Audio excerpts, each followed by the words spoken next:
తేడా పడ్డాడు, పేతురు తేడా పడ్డాడు. కానీ పేతుర్ని యేసయ్య చూసే సన్నివేశాన్ని తండ్రి రప్పించాడు. కానీ యూదా ఇస్కరియోతును మళ్ళా యేసు కలుసుకునే సన్నివేశం దొరకలా. ఒకవేళ అదే విధంగా యూదా ఇస్కరియోతు కూడా యేసు ప్రభుని ఎదుర్కొనే సన్నివేశం కానీ ఏర్పడ్డట్టయితే యూదాకెళ్ళి కూడా చూసేవాడు. అవసరమైతే యేసయ్య పెద్దగా అరిచి చెప్పేవాడు, ఏమని తెలుసా? యూదా, యూదా, నీకు నువ్వు హాని చేసుకోవద్దు, నేను ఇంకా నిన్ను ప్రేమిస్తున్నాను అని ఖచ్చితంగా చెప్పాడు. కానీ ఆ సన్నివేశం రాలా. ఎందుకు? వాడు నాశన పాత్రుడు. కానీ సీమోను పేతురు విషయంలో అవకాశం వచ్చింది. ఇద్దరు కలుసుకునే సన్నివేశం వచ్చింది. ఆ చూపులోనే గుండె బద్దలైపోయి వెలుపలిగిపోయి సంతాపపడి ఏడ్చాడు. ఆ చూపులో సీమోను పేతురికి యేసు ప్రభు పట్ల మళ్ళా విపరీతమైన ప్రేమ కలిగింది. ఎందుకు ప్రేమ కలిగిందో తెలుసా? ఇంత దుర్మార్గుణ్ణి క్షమిస్తున్నావా?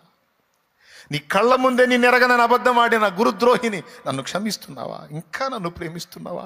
ఇంకా నీ దృష్టి నా మీద ఉందా? ఇంకా నీ దృష్టి నా మీదే ఉందా? ఇంకా నన్ను గమనిస్తున్నావా? ఇంకా నా వెంటబడుతున్నా? పనికిరాదయ్యా నేను, నీకు ద్రోహినయ్యా నేను. ఇంకా ఎందుకయ్యా నా కోసం పరితపిస్తున్నావు? వెలుపలిగిపోయి సంతాపపడి ఎంత ఏడ్చుకొని ఉంటాడు, ఎంత పశ్చాత్తాపడ్డాడు, ఎంత రోధించాడు. చివరికి సంఘమునకు తానే స్తంభమయ్యాడు.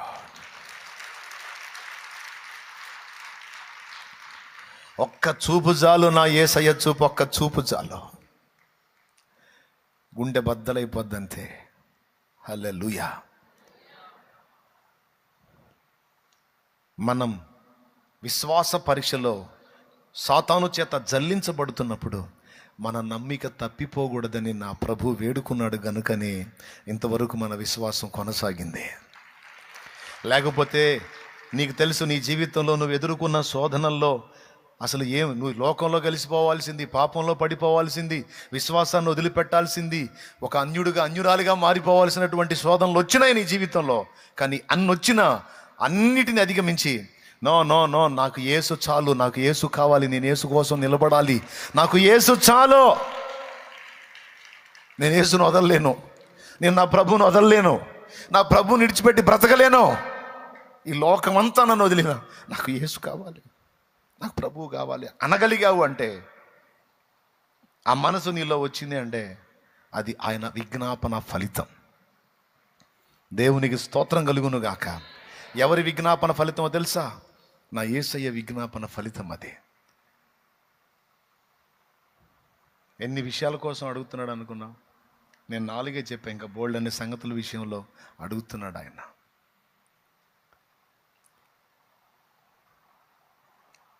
మన ఆత్మీయ అక్కర్లు తీర్చబడటానికి, భౌతిక అక్కర్లు తీర్చబడటానికి, మన పాపములు క్షమించబడటానికి, మన నమ్మిక తప్పిపోకుండా మనం దేవుల్లో స్థిరంగా నిలిచి ఉండటానికి ప్రతిదినం నా ప్రభు విజ్ఞాపన జరుగుతుంది. అక్కడ నువ్వు శోధింపబడుతున్న ప్రతి ఘట్టంలో నీ కోసం ఆ మొర్ర పెట్టాడు, అక్కడ విజ్ఞాపన చేశాడు.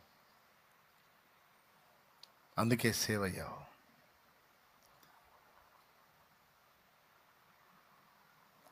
లోకంలో జల్లించి నిన్ను తీసుకొచ్చి సంఘంలో కూర్చోబెట్టి సంఘంలో అలా వదిలేయలేదు.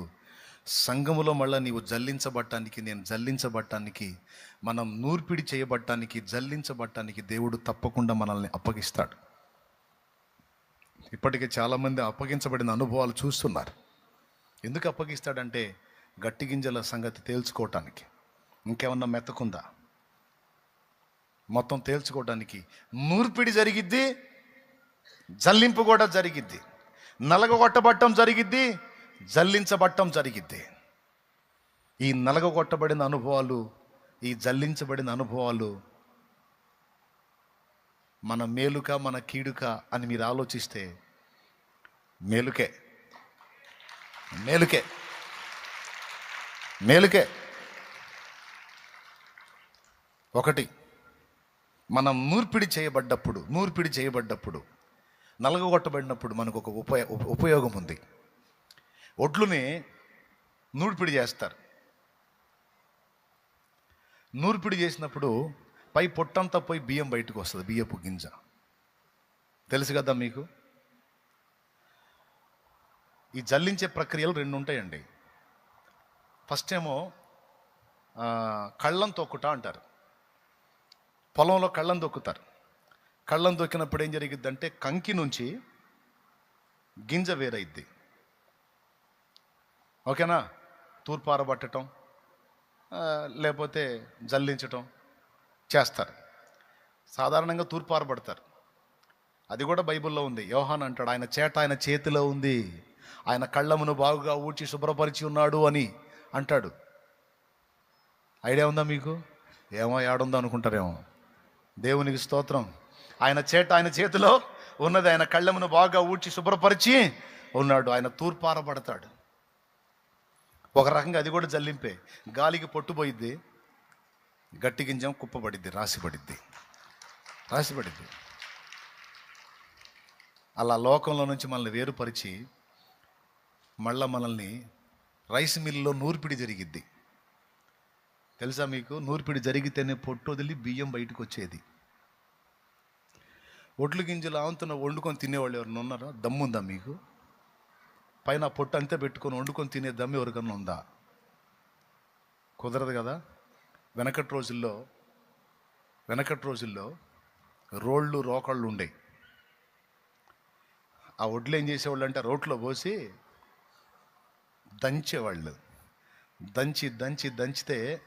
దంచి శుభ్రపరిస్తే బియ్యానికి బియ్యం, ఆ పొట్టుకు పొట్టు వచ్చేసేది. ఆ బియ్యాన్ని వండుకునేవాళ్ళు, దంచి వండుకునేవాళ్ళు. ఇప్పుడు రైస్ మిల్లులు వచ్చినాయిగా, ఆ దంచుడు సెక్షన్ అంతా రైస్ మిల్లు చూసుకుంటుంది. దేవునికి స్తోత్రం. ఓ బస్తా తీసుకెళ్ళి ఆడేస్తే, ఓ 70 కేజీలు బస్తా తీసుకెళ్ళి ఆడేస్తే ఓ 50 కేజీలు ఇస్తాడు. ఆ పైన ఉన్న పొట్టు, తవుడు, బోను, అన్నోక తవుడు అవన్నీ పోయి ఒక 50 కేజీల్లో ఏమో ఇస్తాడు. ఏమో మీకే తెలియాలి నాకంటే ఎక్కువగా. స్తోత్రం. అంతేగా. ఇది 2వసారి జల్లింపు అంటారు దీన్ని. నూర్పిడి చేయబడుట ద్వారా, దంచబడుట ద్వారా మనం కొంచెం నొప్పిని భరించాల్సి ఉంటుంది, కానీ ఒక మేలైతే మనకు జరిగిద్ది. అదేమిటంటే మనకు అతుక్కోనున్న పొట్టు ఏదైతే ఉందో ఆ పొట్టు వదిలిపోయిద్ది. మనం శుభ్రపరచబడి యజమానుడు వినియోగించుకోవడానికి అర్హమైన పాత్రలుగా మార్చబడతాం. యజమానుడు వినియోగించుకోవటానికి, అనేక మంది ఆకలి తీర్చడానికి, అనేక మందికి ఆహారంగా మనల్ని మార్చడానికి అర్హమైన పాత్రలుగా మనం మార్చబడతాం. అది మన ద్వారా జరగాలంటే మనం దంచబడాలి, మళ్ళా జల్లించబడాలి. దేవునికి మహిమ. ఈ దంచి జల్లించే పని సైతానుగాడికి అప్పచెప్పాడు. దంచుకో. నువ్వు ఎంత దంచితే మా వాళ్ళని అంత మంచిది, నాకు పొట్టంతా వదిలిపోయిద్ది. దేవునికి స్తోత్రం. మళ్ళీ తగినంత కంటే మించి ఎక్కువ శోధింపబడినాడంట. మళ్ళీ రోలు ఉంది కదా, అదే పనిగా దంచామనుకో, బియ్యం రావే, ఇక నూకలను కటింగ్ నూకలు, జీరు నూకలు అవి వస్తాయి. ఆ మాట కూడా బైబిల్లో ఉంది. 1 కొరింథీ పత్రిక 10వ అధ్యాయము 12వ వచనం, సాధారణంగా మనుషులకు కలుగు శోధన తప్ప మరి ఏది మీకు సంభవింపలేదు. చదువు. దేవుడు నమ్మదగిన వాడు, మీరు సహింపగలిగినంత కంటే ఎక్కువగా ఆయన మిమ్మును శోధింపబడనీయడు. బియ్యం రేంజ్కి రానిస్తాడు కానీ నూకలు కానీడని. ఇంకా దంచడం ఎక్కువ. బియ్యం పిండి వచ్చింది బయటికి. ఇక బియ్యం పిండి అరిసెలు చేసుకోవడానికి తప్ప వండుకొని తింటానికి పని.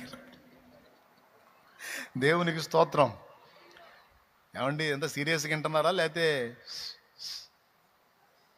అట్లేం లేదుగా, తీసుకుంటారా? దంచబడిన అనుభవాలు కూడా ఉంటాయి మనకి. అయితే ఆయన ఏం చెబుతున్నాడో తెలుసా? ఎక్కువ ప్రెస్గా నేను పొట్టుపోయేంత వరకు నేను అవకాశం ఇస్తాను. ఆ ఎదవే కష్టపడి దంచుతూ ఉంటాడు, నాకేం చాలు, వాడికి అప్పచెబుతా, దంచుతూ ఉంటాడు. దంచే పని, నూర్చే పని, జల్లెడ పోసే పని వాడిది, ఎదవదే పని. నువ్వు నిగ్గుదేలుతావు. నువ్వు నిగ్గుదేలినప్పుడు, నీ నీతి బయలుపరచబడ్డప్పుడు, నీ విశ్వాసం బయలుపరచబడ్డప్పుడు, పోరాటంలో నువ్వు గెలిచినప్పుడు మరి నీకు బహుమానం ఇవ్వద్దు నేను? ఇన్ని పోరాటాలు తట్టుకొని నిలబడ్డావు నా కుమారుడా, నా కుమారి అని నేను నిన్ను మెచ్చుకోవద్దు? నా విశ్వాసమే సువర్ణమై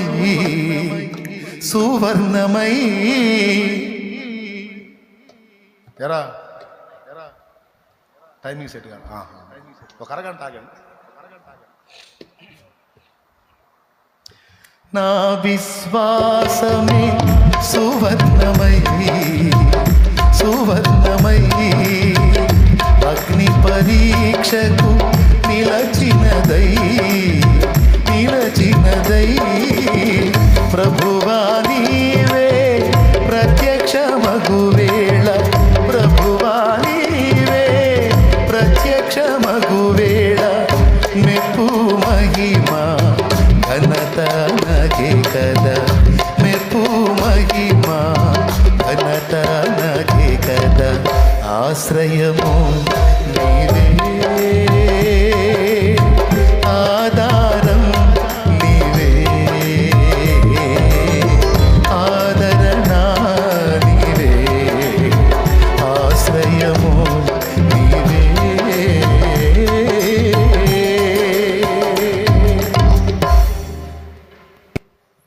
అన్న ఏందారే అన్నాడు అనుకోవద్దు వాళ్ళని. వాళ్ళు చిన్న పిల్లలప్పటి నుంచి నా దగ్గర చేస్తూ ఉన్నారు.